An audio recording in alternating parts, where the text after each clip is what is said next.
En el vídeo anterior mostraba el reloj Xtube IPS con los detalles de configuración y funcionamiento. En la locución comentaba que sus 6 displays eran de tecnología OLED, pero en realidad son displays LCD tipo IPS. Otro detalle que no comenté en el vídeo anterior es que los tubos de cristal no se ajustan a presión sobre los zócalos, y para evitar que se suelten cuando se transporta el reloj, es conveniente añadir un trozo de cinta adhesiva de doble cara en la parte inferior.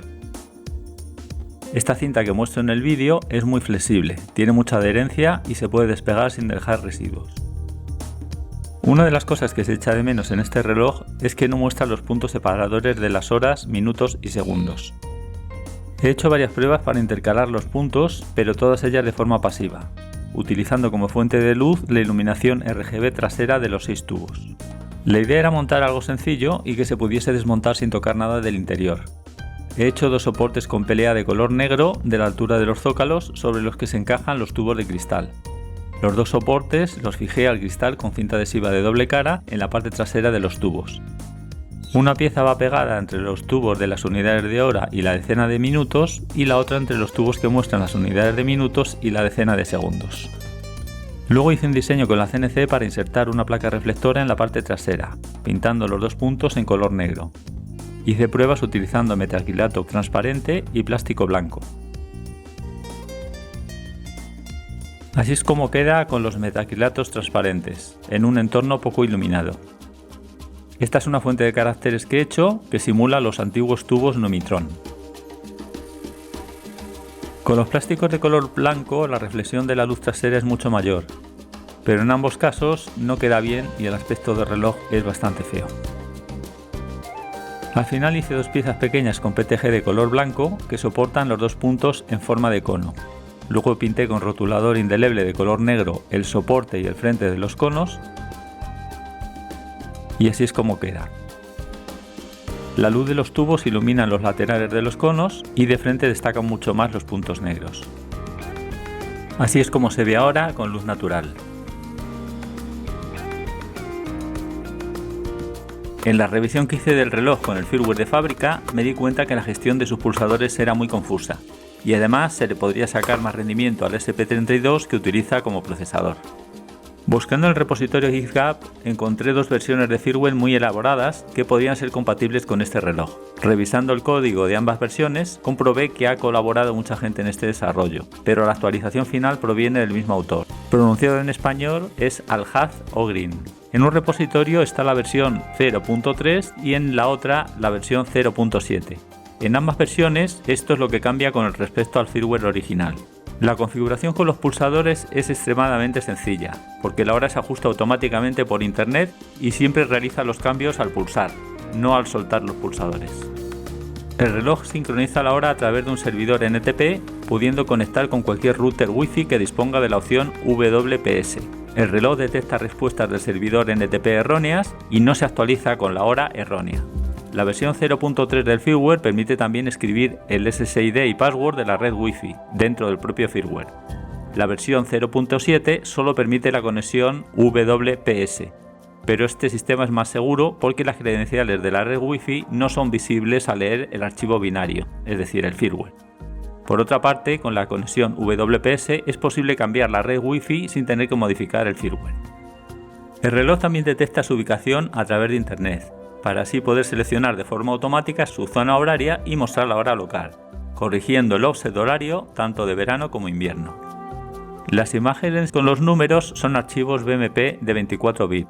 Estos archivos se convierten a binario desde una aplicación hecha a medida, la cual interpreta el firmware. Este formato permite reducir el tamaño de los archivos porque el firmware centra las imágenes más pequeñas.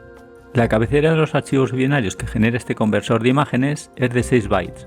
Las letras ASCII, C y K, los píxeles de ancho de la imagen, su origen X, los píxeles de alto y su posición Y. Antes de colocar cada imagen en su display, el firmware lee sus cabeceras y aplicando esta fórmula desplaza el inicio donde tiene que empezar a cargar los datos del archivo, para así centrar la imagen en el display. De esta forma, todos los bordes de la imagen que sean de color negro se pueden recortar del archivo BMP antes de cargarlos en el software para convertirlos a código binario. Al reducir el tamaño de las imágenes, es posible almacenar fuentes más pequeñas en la memoria del SP32 y ampliar el número de estilos a elegir. Con el firmware de fábrica, el archivo binario que se carga en el reloj contiene las 30 imágenes de los 3 estilos y tiene un tamaño de 1.507.328 bytes. Si hacemos las cuentas, el mapa de color de las imágenes que se muestran en el reloj es de 12 bits. Con esta actualización, las imágenes BMP de 24 bits se comprimen a 16, por lo tanto, con la actualización también se mejora en la calidad de las imágenes. He hecho esta paleta comparativa simulando el degradado de tonos azules que podríamos ver en el cielo al atardecer. Si se cargara esta imagen en el reloj sin comprimir, se vería igual. Con el nuevo firmware, como se comprime a 16 bits, se vería así. Y así con el firmware de fábrica. El nuevo firmware hace una precarga de la siguiente imagen a mostrar en el buffer, para hacer una actualización más rápida. El tiempo del cambio de imagen se ha reducido de los 150 milisegundos originales a aproximadamente 30 milisegundos. Como el reloj refresca los dígitos de forma secuencial desde la unidad de segundos hasta la decena de horas, el segundo que provoca un cambio en la decena de horas presenta un efecto de barrido de derecha a izquierda de aproximadamente 900 milisegundos, y ahora este tiempo se reduce a 180 milisegundos. También se incorpora el modo nocturno, es configurable antes de compilar el firmware y sirve para atenuar el brillo de las pantallas y la luz de fondo de forma automática durante las horas nocturnas. Se incorpora la compatibilidad con MQTT, es el Internet de las Cosas o IoT. Desde un teléfono móvil se puede cambiar las fuentes del reloj y controlar el encendido y apagado del reloj. El protocolo MQTT es compatible con SmartNest, SmartThings, Google Assistant, Alexa, etc. Y también se podría incluir en la red de automatización del hogar. Los errores de conexión de Wi-Fi y MQTT se muestran con un texto de color rojo insertado en la parte inferior de los dígitos de los segundos. Al apagar el reloj desde el pulsador, se mantiene todo funcionando. Solo se apagan los displays y la iluminación RGB, manteniendo la conexión Wi-Fi y la gestión remota a través del protocolo MQTT. El firmware cuenta de forma automática el número de estilos del reloj que tiene cargados, y no es necesario modificar el firmware cuando se actualizan las imágenes. La versión 0.7 puede cargarse para funcionar con el reloj IPS el Xtube, es el original, y también el reloj SI High, es una imitación china. Sin embargo, la versión 0.3 incluye una opción más, es el reloj Nobel Life SE, es otra imitación. El cambio que existe entre los diferentes fabricantes de este reloj es que la asignación de los pines del SP32 es diferente. Después de todas estas ventajas, esto es lo que se pierde con respecto a la versión original del firmware. No permite mostrar el mes y día y siempre el reloj mostrará la hora. No es posible elegir un color diferente para cada LED RGB y tampoco modificar la velocidad de cambio de los efectos. El efecto chasing de los LED RGB no existe en esta versión, pero a cambio se incluyen dos efectos nuevos y un modo test. Este vídeo está patrocinado por PCBWay. PCBWay es un fabricante de circuitos impresos para electrónica especializado en la fabricación de prototipos de calidad profesional a un precio muy reducido. Cada vez que compras algún producto en PCBWay acumulas créditos, denominados bins. Si accedes a la tienda de PCBWay encontrarás una gran variedad de productos donde podrás canjear los bins que hayas acumulado por dinero. Para facilitar la búsqueda tienes las pestañas Raspberry Pi, Arduino, herramientas para electrónica, robótica, bazar y sensores. Por ejemplo, podrías comprar este reloj RGB con diseño retro por $49,99 o pagarlo con 6.000 créditos. PCBWay abre de nuevo la participación al concurso de creadores. Las bases del concurso son las siguientes.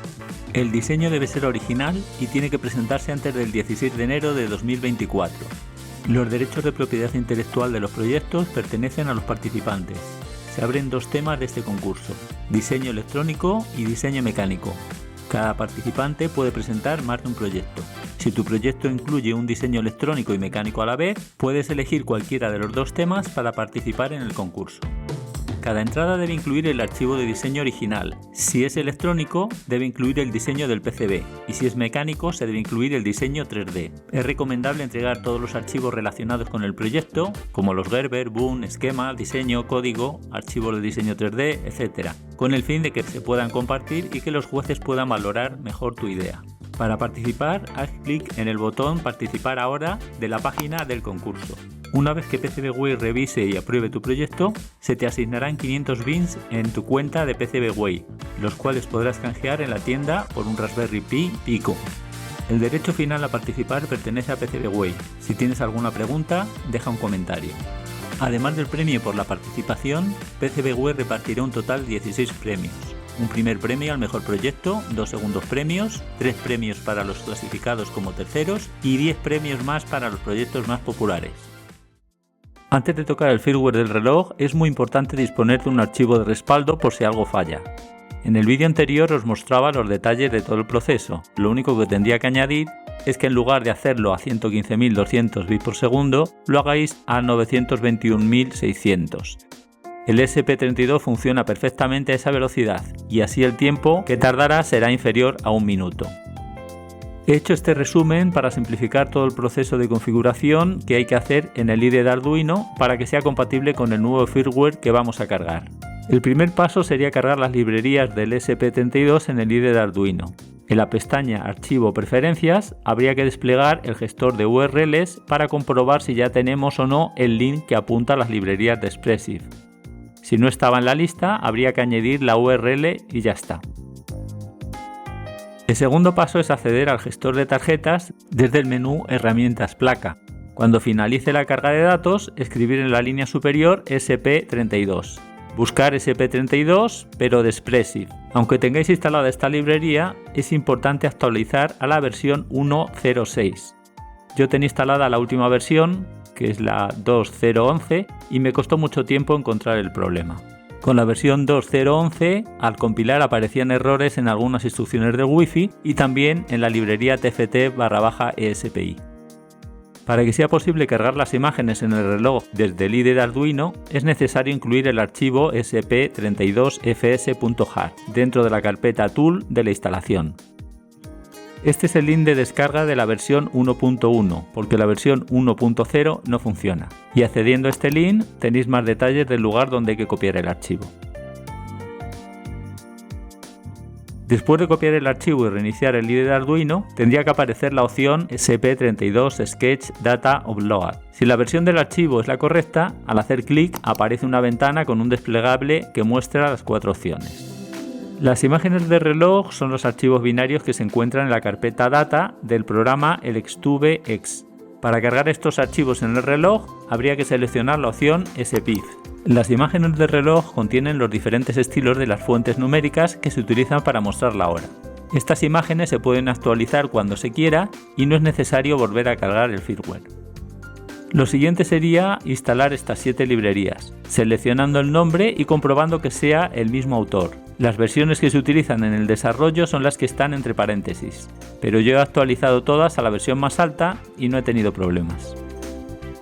Después de instalar estas librerías, habría que modificar 2 archivos que se encuentran dentro de la carpeta tft/espi. Y siempre que se actualice la librería tft/espi, habría que hacer lo mismo. Son los archivos user/setup/select.h y user/setup.h. Y se pueden editar con cualquier editor de texto que no introduzca formatos, por ejemplo con el Notepad de Windows. He abierto los 2 archivos con Notepad++. Esta es la ruta donde se encuentran los 2 archivos en mi PC. En ambos archivos hay que añadir la misma línea para que se incluya la librería global/defines.h que se encuentra dentro de la misma carpeta del programa ElexTubeX. Además de esto, en el archivo user/setup/select.h habría que dejar todo como está. Pero al final del archivo hay que comentar la definición de todos los pines. En el archivo user/setup.h hay que añadir la misma línea que en el otro archivo y mantener la línea de la definición define user/setup/info. El resto del archivo hasta el final tiene que estar todo comentado. Y ya como último paso tendríamos que seleccionar la placa SP32 Dev Module, configurar todos los parámetros que se muestran enmarcados en rojo y seleccionar el puerto con que nos hubiera asignado nuestra placa. En mi caso es el puerto 6.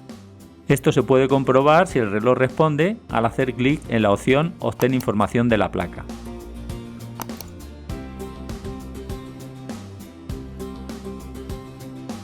SPI FFS es un sistema de archivos muy simple, creado para microcontroladores con memoria flash. Se accede mediante el bus SPI y los datos se guardan directamente en la estructura de la memoria. SPI FFS permite acceder a la memoria flash del SP32 pudiendo leer, escribir y eliminar datos. MQTT es un protocolo de mensajería simple diseñado para dispositivos con poca memoria y con bajo ancho de banda. Permite enviar comandos para controlar salidas digitales o leer y escribir datos en dispositivos electrónicos con tecnología IoT, el Internet de las Cosas. En los mensajes MQTT hay 3 apartados separados por una barra, como si se tratara del pad de acceso a cualquier archivo del PC. A este conjunto pad en MQTT se denomina topic o tema en español. A continuación del topic se enviará la orden a ejecutar, denominado mensaje en MQTT. Para que funcione el sistema MQTT es necesario un gestor que reciba y distribuya los mensajes. En MQTT sería el broker. Broker es el dispositivo central que permite y restringe las conexiones y también recibe, filtra, redirige y publica mensajes a todos los dispositivos conectados. En este nuevo firmware del reloj, el broker es un servidor alojado en la web de SmartNets. Para utilizar el broker de SmartNets es necesario registrarse, pero es gratis para los primeros 5 dispositivos. Si se está enviando un mensaje a un broker de Internet, la primera parte del tema o topic debe ser el ID del dispositivo que esté enviando el mensaje. Y el usuario puede personalizar las siguientes partes del tema. Cuando se da de alta algún dispositivo IoT en SmartNet, se le asigna un ID único para evitar conflictos entre dispositivos que pudieran tener el mismo topic. El broker de SmartNets define los topics y mensajes en lugar de hacerlo el usuario. Esto lo hace con el fin de generar un interfaz gráfico común para todos los clientes y dar acceso a través de Internet. Por ese motivo es necesario elegir el tema que mejor se adapte a las necesidades de cada dispositivo para luego interpretar sus mensajes. Por ejemplo, en este reloj se utiliza el topic de un termostato. La temperatura de ajuste del termostato se puede modificar entre 10 y 40 grados, con saltos de medio grado. Estos valores son interpretados por el reloj para seleccionar el estilo del gráfico a mostrar. Para hacer esto, el firmware aplica internamente una fórmula al mensaje MQTT, dividiendo el valor recibido entre 5, sin decimales, y luego restando 1. Si recibe un valor entre 10 y 14,5 grados, selecciona el estilo 1. Así los saltos van de 5 en 5 grados. Si se fija la temperatura del termostato al máximo, que son 40 grados, el reloj mostraría el estilo 7. El reloj permite almacenar un máximo de 16 estilos. En caso de recibir un número mayor al número de estilos que tenga en memoria, seleccionaría el último. En el caso de recibir un valor de temperatura igual o mayor de 90 grados, elegiría de forma aleatoria uno de los estilos de su memoria. Para habilitar la conexión MQTT en el reloj es necesario personalizar los datos del archivo de configuración que tiene el reloj. En la versión 0.3 es el archivo userdefines.h y en la versión v07 el archivo globaldefines.h. Yo he cargado la última versión porque se han corregido algunos errores y además incluye la gestión del sensor de temperatura, el DS18B20, aunque yo realmente no lo voy a usar. Para que el reloj envíe la temperatura real por MQTT habría que conectar el sensor a un pin del SP32 y luego habilitarlo en la configuración. Estos son los datos que hay que modificar en el archivo de configuración. Lo primero es descomentar la línea define MQTT enable, luego copiaremos el ID del dispositivo que hemos dado de alta en SmartNets, es el termostato, y lo pegaremos entre comillas al final de la etiqueta MQTT client. Luego el nombre del usuario con el que nos hemos dado de alta y lo pegamos entre comillas al final de la etiqueta define MQTT username. Y por fin ya la contraseña con la que nos hemos dado de alta en SmartNet y la pegamos entre comillas al final de la etiqueta define MQTT password. En lugar de escribir la contraseña en el firmware es mejor poner la API key que asigna SmartNet a cada usuario. Con estos datos ya se recibiría la información que envía el reloj en la web de SmartNet, pero si queremos también enviar las órdenes al reloj tendremos que configurar el router Wi-Fi al que se conecta el reloj. Lo primero es asociar la MAC del reloj con una IP fija para que el router le asigne siempre la misma. Y luego habría que abrir el puerto TCP 1883 y asociarlo con la dirección IP que le hayamos asignado al reloj. Para terminar de configurar el reloj, abrimos el archivo de configuración globaldefines.h para la versión 0.7. Dejamos comentado el modelo de reloj iClock, así compilará con los datos del modelo LXTube, que es nuestro reloj. Estas son la hora de inicio y fin en la que el reloj cambiará a modo nocturno, se pueden modificar. Estos son los segundos para detectar la pérdida de conexión con Internet y su reconexión. Ahora habilitamos la geolocalización, desplazamos el cursor hasta el final y abrimos este link. No hace falta registrarse. Vemos nuestro código de consulta, podemos hacer hasta 5.000 peticiones al mes con este código sin pagar y haciendo clic en esta URL podemos ver en el navegador toda la información que devuelve. Vemos que al final de la URL está el mismo código. Copiamos nuestro código de activación, volvemos al archivo de configuración, seleccionamos el texto que hay entre las comillas y pegamos el código. Ahora solo queda guardar los cambios y ya podemos compilar el programa y cargarlo en el reloj.